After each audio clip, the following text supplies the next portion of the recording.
আওয়ামী লীগ সরকার পতনের পর সিলেটের আদালতে দেখা মিলছে না সরকারি আইন কর্মকর্তাদের। তাদের অনুপস্থিতিতে বাড়ছে মামলার জট, বিচারে দেখা দিয়েছে স্থবিরতা। আইনের সুশাসন প্রতিষ্ঠায় সৎ ও যোগ্যদের সরকারি আইন কর্মকর্তা হিসেবে নিয়োগের দাবি সাধারণ আইনজীবীদের। এ নিয়ে আরো জানাতে চট্টগ্রাম এবং সিলেট থেকে আমাদের সাথে যোগ দিচ্ছেন সহকর্মীরা। শুরুতে যাবে চট্টগ্রামে, সেখানে আছেন সহকর্মী আব্দুল্লাহ রাকিব। রাকিব, চট্টগ্রামের আদালতে সরকারি আইন কর্মকর্তারা কি আসছেন? বিচার কাজ কেমন চলছে সেখানে? জি, চট্টগ্রামের বিচার কাজ স্বাভাবিকভাবেই যে গতিতে চলার কথা সেই গতিতেই চলছে। তবে সরকারি আইন কর্মকর্তা অর্থাৎ চট্টগ্রামের যে 177 জনেরও বেশি যে আইন কর্মকর্তা রয়েছে, পিপি, এপিপি, জিপি, এজিপি, তারা আসলে 5 আগস্টের পরে যে পরিবর্তিত পরিস্থিতি সেটির পরে তাদেরকে আদালতে আমরা উপস্থিতি দেখছি না। সর্বশেষ যদি আমরা গত মঙ্গলবার একটি গুরুত্বপূর্ণ আসামিকে আদালতে হাজির করা হয়েছিল, চট্টগ্রামের রাউজানের সংসদ সদস্য। সেদিন আমরা আসলে সকাল থেকে কোনো রাষ্ট্রপক্ষের যে আইনজীবী বা পিপি হিসেবে যারা নিযুক্ত থাকেন তাদেরকে অনেক চেষ্টা করে আমরা খুঁজে পাইনি, এবং আদালতের অন্যান্য সময়গুলোতে আমরা তাদেরকে পাচ্ছি না, বা তাদের সাথে যে মুঠোফোনে যোগাযোগ করবে সেই বিষয়টা আসলে আমাদের সাথে তাদের সম্ভব হয়ে উঠছে না। নানা সময় তাদেরকে আমরা ফোন করছি, কিন্তু তাদেরকে সেই হিসাবে পাওয়া যাচ্ছে না। তবে আওয়ামীপন্থী যে আইনজীবীরা ছিলেন তাদেরকে আদালতে আমরা উপস্থিতি দেখছি।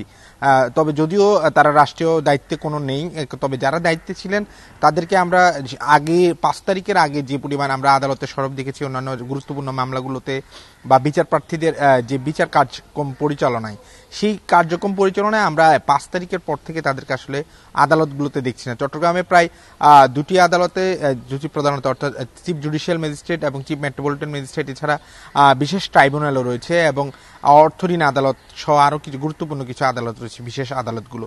সেই আদালতগুলোতে আসলে সরকারি আইন কর্মকর্তাদের মূলত নিযুক্ত করা হয় রাষ্ট্রের পক্ষে মামলা পরিচালনা করার ক্ষেত্রে, পাশাপাশি যারা ভুক্তভোগী অর্থাৎ যারা বিচার প্রত্যাশী তাদেরকে আইনি সহায়তা দেওয়ার জন্য।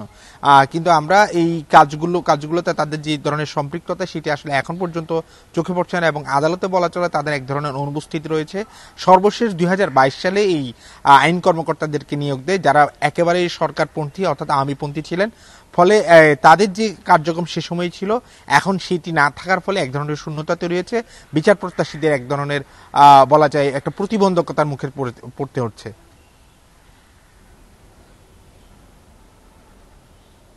রাকিব, আপনি সাথে থাকুন। এবার আমরা যেতে চাই সিলেটে, সেখানে আছেন সহকর্মী রানা মজুমদার। রানা, আমরা আপনার প্রতিবেদনে দেখছিলাম যে কোর্টে এপিপিরা আসছেন না, তো এই সংকট কাটাতে আসলে কোনো উদ্যোগ নেওয়া হয়েছে কিনা?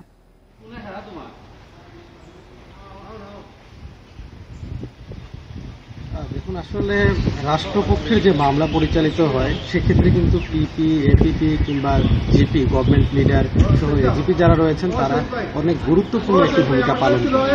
সেক্ষেত্রে এই যে সরকার পতনের পর এই যে পিপি, এপিপি এরা যখন কোর্টে আসছেন না, তখন কিন্তু বিচার প্রক্রিয়ার ক্ষেত্রে এক ধরনের স্থবিরতা দেখা দিয়েছে।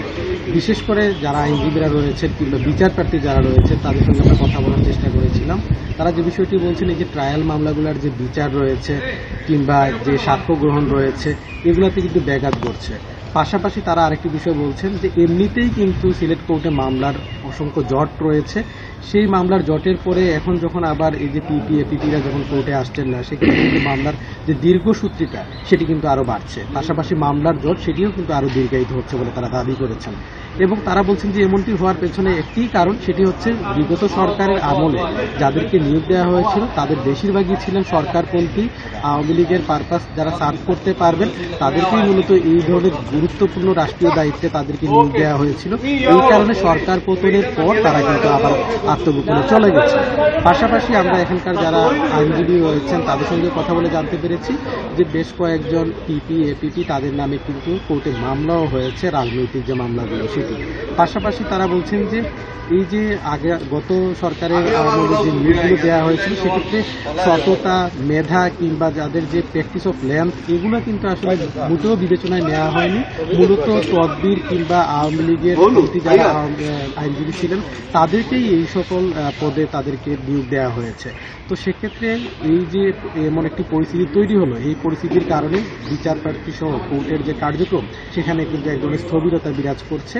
তো যারা সাধারণ আইনজীবী যারা রয়েছেন তারা বলছেন যে এই যে পরিস্থিতি সেটি কাটিয়ে ওঠার জন্য দ্রুত পিপিএপিদের যাতে নিয়োগ দেওয়া হয়, অর্থাৎ সরকারি পরিচালিত যাতে নিয়োগ দেওয়া হয়। এবং সংশ্লিষ্ট বিভিন্ন সূত্র থেকে আমরা জানতে পেরেছি যে ইতিমধ্যে বিএনপি এবং জামাত থেকে তারা কিন্তু তাদের আইনজীবীদের লিস্ট অলরেডি সংশ্লিষ্ট যে দপ্তর রয়েছে সেখানে পাঠিয়েছেন। অর্থাৎ আমরা আশা করতে পারি হয়তো দ্রুতই পিপিএপিপি কিংবা জিপি তাদেরকে নিয়োগ দেওয়া হবে সিলেট কোর্টে। সিলেট থেকেই ছিল আমার কাছে। চট্টগ্রাম এবং সিলেট থেকে জানাচ্ছিলেন আমাদের সহকর্মীরা।